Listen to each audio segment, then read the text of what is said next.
Television. চাকুরি প্রত্যাশী মার্জিয়া সহ ৩ জন প্রার্থী প্রতিষ্ঠানের আওয়ামী কর্মকর্তাদের অর্থ দিয়েছেন, তবুও রংপুরের মিঠাপুকুর খোড়াগাছ, মাটেরহাট, জারুল্লাপুর উচ্চ বিদ্যালয়ের চাকরি ভাগ্যে জোটেনি। প্রধান শিক্ষক কমিটি তাদের দোসর দপ্তরি খোকা মার্জিয়ার নিকট থেকে কয়েক দফায় মোটা অঙ্কের টাকা হাতিয়ে নিয়ে চাতুরি খেল দেখিয়ে আরও বেশি অর্থের বিনিময়ে চাকরি দিয়েছেন অন্য প্রার্থীকে। এমনটাই দাবি করলেন হতভাগ্য চাকরি প্রত্যাশী মার্জিয়া সহ ৩ জন প্রার্থী। এলাকাবাসীর তোপের মুখে সালিশি বৈঠকের মাধ্যমে কিছু অর্থ ফেরত দিলেও বাকি অর্থ ফেরত না দিয়ে আত্মসাতের প্রচেষ্টায় চালাচ্ছেন নানা অপকৌশল। গ্রামবাসীরা বলেন,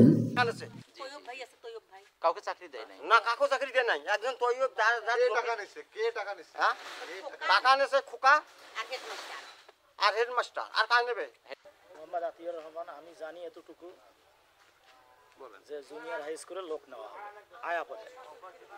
এর জন্য আমার আপা আবেদন করছিল। প্রধান শিক্ষক আমার আপাকে ডাক দিয়ে বলে যে প্রধান সভাপতি যাও।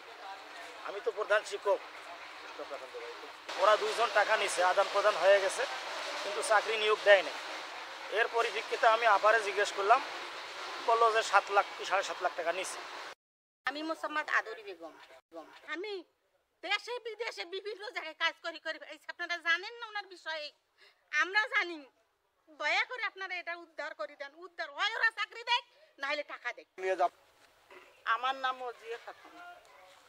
আমাকে চাকরির বাবদ আমাকে চাকরি দিবে ওই স্কুলত ভর্তি আমার টাকা নিছে। 10 লাখ টাকা চাচ্ছিল। পরে ওনার কাছে আমি কাকুতি মিন্নতি করি 8 লাখ টাকা পরে শিখেছি।